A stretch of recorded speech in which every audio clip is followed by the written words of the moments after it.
Hello friends, Canterbury Tales and the prologue. The prologue is the foreword said before the actual tales that the pilgrims told while on their way to Canterbury. Today we are going to read two very important characters. Two characters specially in their own might as very representative of the age 14th century England. So, as Chaucer is trying to introduce to you the world as it existed in the 14th century in England, we also see lifelike characters throbbing with all their life, with all the dimensions which are typical to the class that they belong, but which are also very represented, which are also very individual. So Chaucer individualizes his characters so as to tell to you that this was not the case in general. This was a particular case. However, with all the traits that these characters had, they are also very typical. So, a very important character today we are going to read, and which is the doctor of Physic. Now, this term is a fusion of two terms. One is a doctor. Doctor means our general understanding goes to assimilate that a doctor is someone who treats people and rids them of the sicknesses and ailments that they might be having.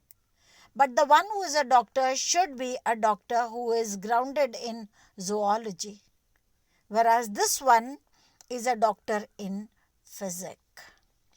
Now, what is physic? Physics is the subject that deals with the heavenly bodies and with the measurement. So, this man is a doctor after having a deep study of physics. And that makes him individual, and that also makes him typical. He is individual because you will see some character. You must believe for the goodness that existed in the 14th century England and in the 14th century world. You will have to believe that he is a representative of his class. But also you will have to believe that he is a typical character. Largely, people in those times treated with their understanding in physics. So with us, there was a doctor of physic. In all this world, nowhere was there known him like to speak of physic and of surgery.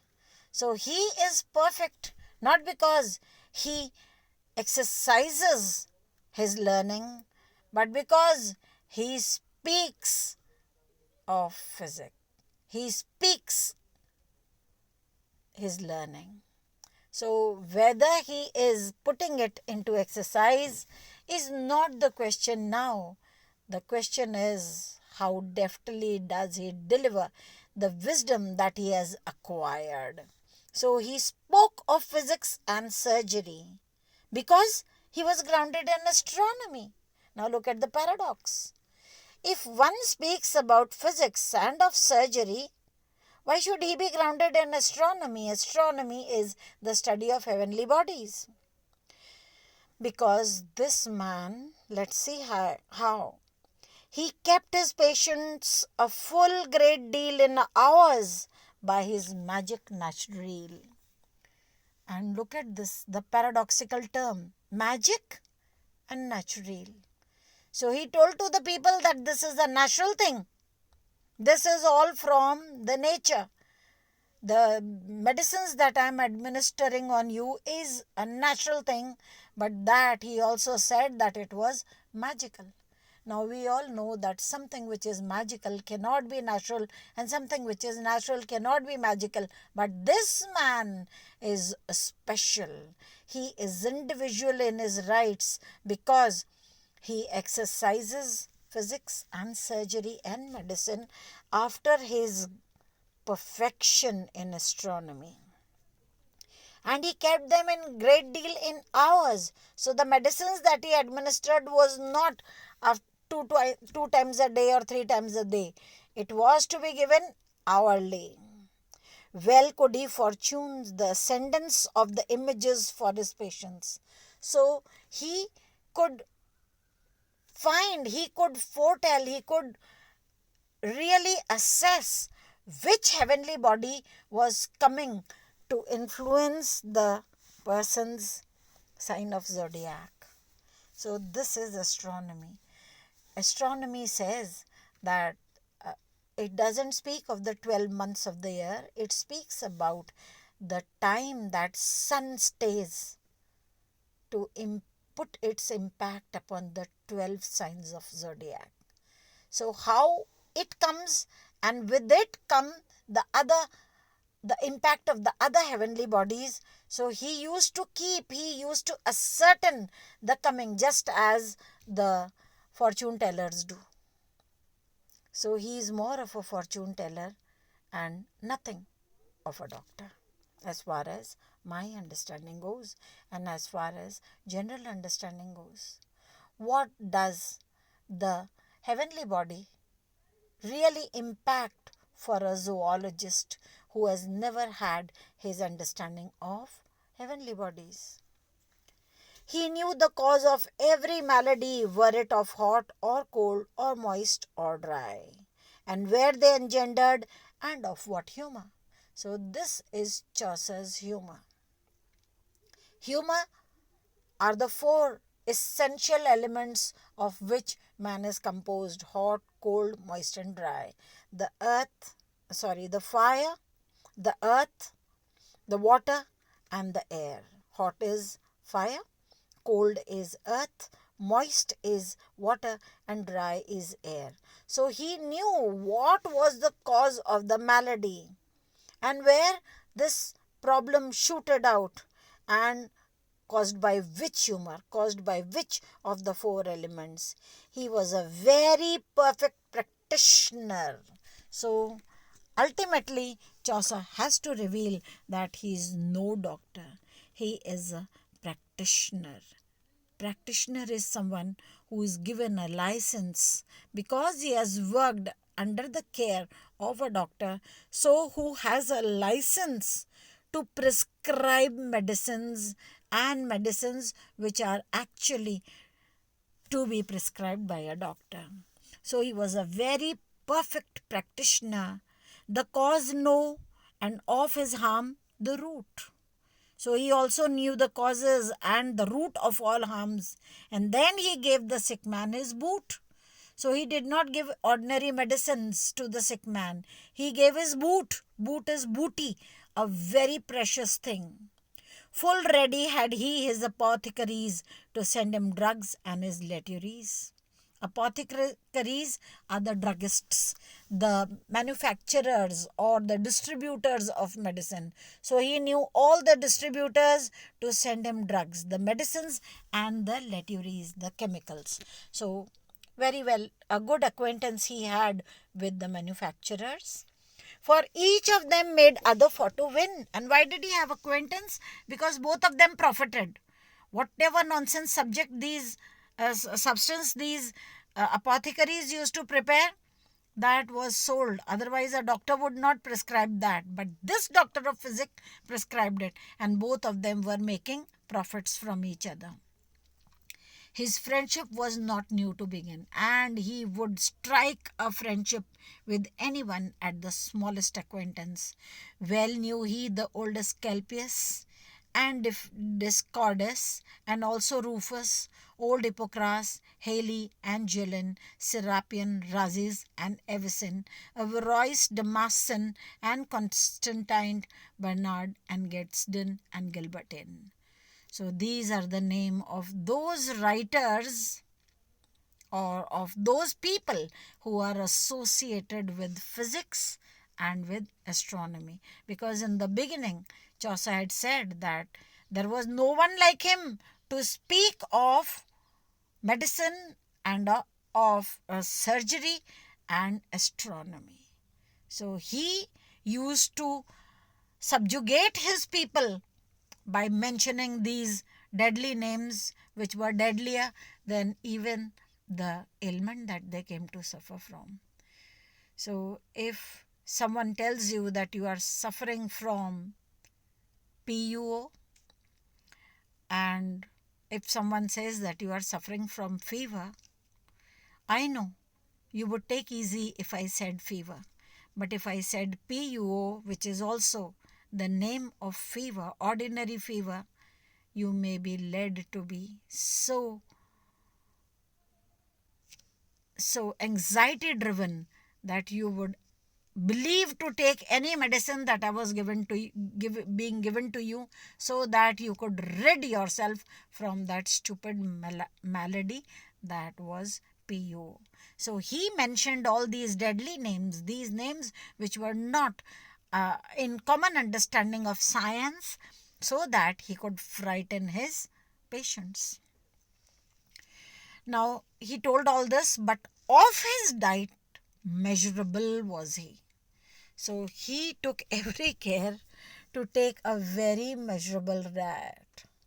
He took some good things because he was treating the others. But if he fell ill, who would treat him? So as a doctor, one thing which he knew very well was that he had to have a good diet. For it was of no superfluity, and his food was not a superfluous food, but of great nourishing and digestible. So the food that he himself took was not superfluous, that means not greasy, not heavy food, but great nourishing and digestible. His study was but little on the Bible. And Chaucer pricks at the conscience of this bad doctor and says that his study on Bible was very little, because Bible says love your neighbor as you would love thyself. So he only loved himself. That is why he perforce did not study Bible. In sanguine and in purse he clad was all, lined with taffeta and with sandal. So he was dressed, clad is dressed in sanguine, red, and in purse, blue.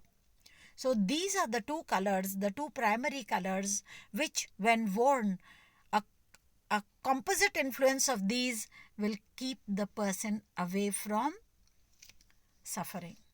So he himself, because he was very self-centered man, given in to very personal care of himself, therefore he was wearing a red and a blue color lined with taffeta. Taffeta is silk and sandal. And yet he was but easy of dispense. And he was very easy of dispense. Anyone who wanted to come to him could come to him very easily. He kept that he won in pestilence. And his every gesture kept, that means he took every care that he won, W-O-N, won in pestilence. Pestilence is a sickness which comes as a community sickness, which comes and encompasses all, just as Corona has come to encompass all. So he was very good. As soon as he knew of a pestilence, he would be very easily dispensable. He would approach the place and offer his booties. For gold in physic is a cordial, therefore he loved gold in special. Now these two lines, which conclude the character of the doctor of physic, are the best lines to describe him. Chaucer gives a legitimation to his atrocities, that he kept his patients in faith by saying that he was keeping track of all the heavenly bodies that were ascending to cause the sickness. This man, the cheat man, who was administering medicines hourly, who had his great association with the druggists, and whatever, he was making high profits out of it. One can only make high profit if one is selling a salt of lesser import, lesser impact, and in the name of those big names which used to speak to influence his people into believing that he was a very learned man. So Chaucer legitimizes his wrongs by saying that it is not untowardly for this doctor of physic to love gold, because gold in physic is a cordial. Cordial means, there are two meanings to cordial. Cordial is important, integral, and cordial also means affecting the heart. So because gold affects the heart, gold is good for heart. We all know that in Chyawanprash it is said that it has gold and which is good for heart. So the medicines that he gave were such as he himself said were going to do great good to the heart. So therefore, because gold in physic is a cordial, only therefore he loved gold in special. There was no other reason for him to love gold, which he was earning by working in pestilences and by himself staying clad in red and blue. He was making fortunes. With this, we end one of the very prominent characters in the prologue, and which is Doctor of Physic, who is a very unworthy man. As a doctor, he is unworthy, and as a human being also, he is unworthy.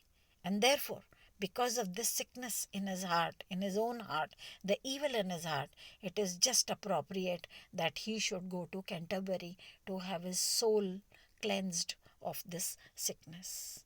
And with this, Chaucer continues the strain of a slight satire, a mild satire, when he takes into consideration the character a good wife was there of beside Bath. Now this Bath was a city in London, which was, it is a place there in England which is known for its fashion.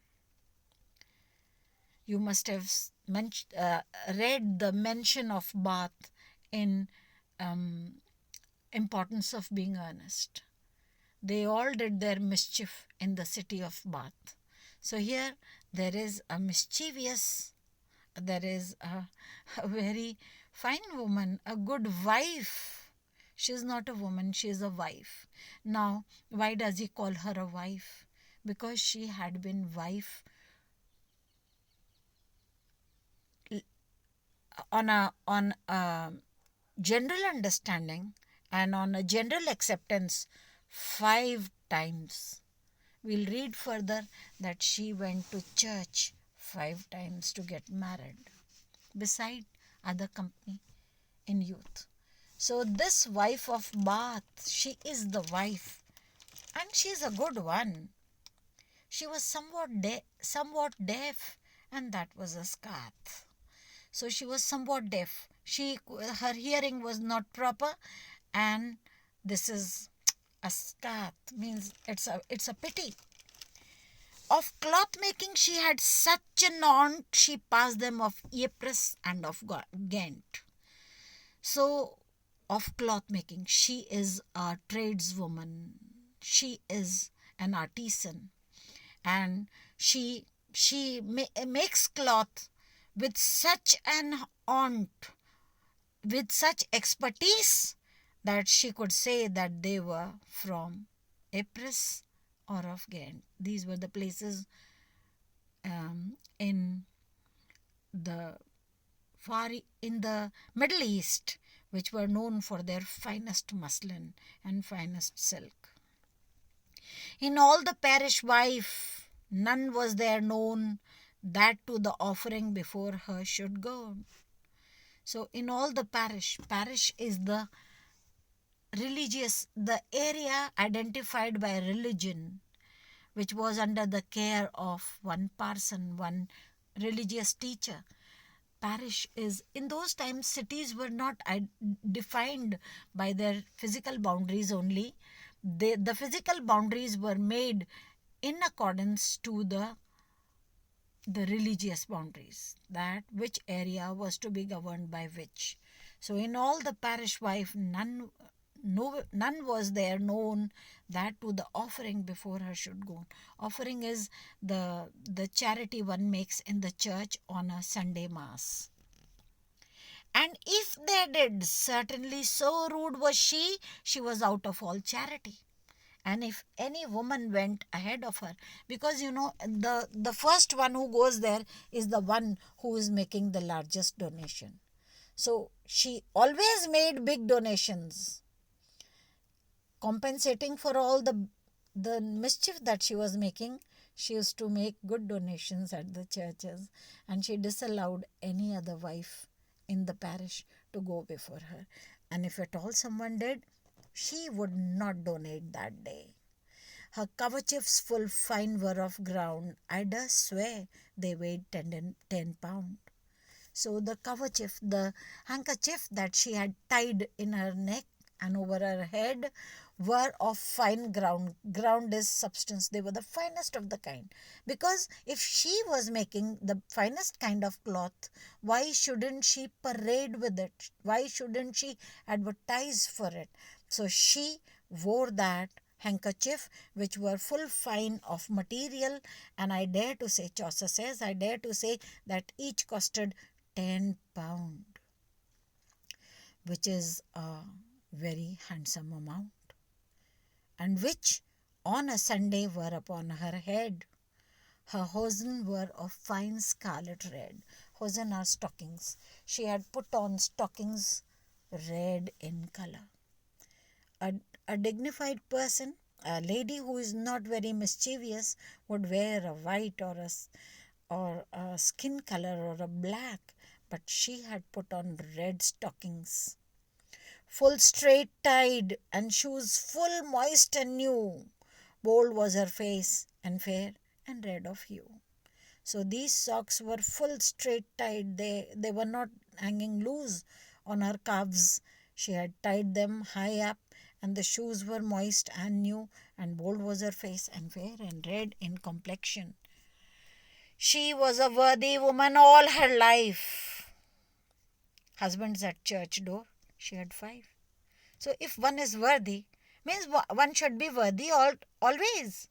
Chaucer stresses upon the point to say that she was worthy all her life, means despite marrying several times, she had the gut to go and get her marriage solemnized in the church. So husbands at church door she had 5, without other company in youth, but thereof need not to speak as now. So he says there was several other company which she must have related herself in her tales. So Chaucer says about that there is no need to speak about that. And thrice had she been at Jerusalem. Now this is funny. If we are to go and cleanse ourselves in Ganga, then taking a plunge in the Ganga should confirm that we are not going to sin again. Where is the need to go and bathe ourselves in the Ganga? So she knew there was a stain on her conscience. So she went to Jerusalem thrice. She had passed many a strange stream. Passing many strange stream means, to speak in Hindi, and a very simple experience is ghat ghat ka pani peena. So she had passed many strange streams. At Rome she had been, and at Boulogne, at Gilles, at St. James, and at Cologne. So she was going for pilgrimage to every place of worship. She could much of wandering by the way. Gat-toothed was she, certainly, for to say. So she did wandering by the way. She was most of the times on the road, travelling. And why could she do all this? Because gap-toothed was she. It is said that the people who have got gap in the first frontal teeth, then they are supposed to be lucky. So she was very lucky to be into the world of men, fighting for her own existence and establishing herself so well among all the cloth making people.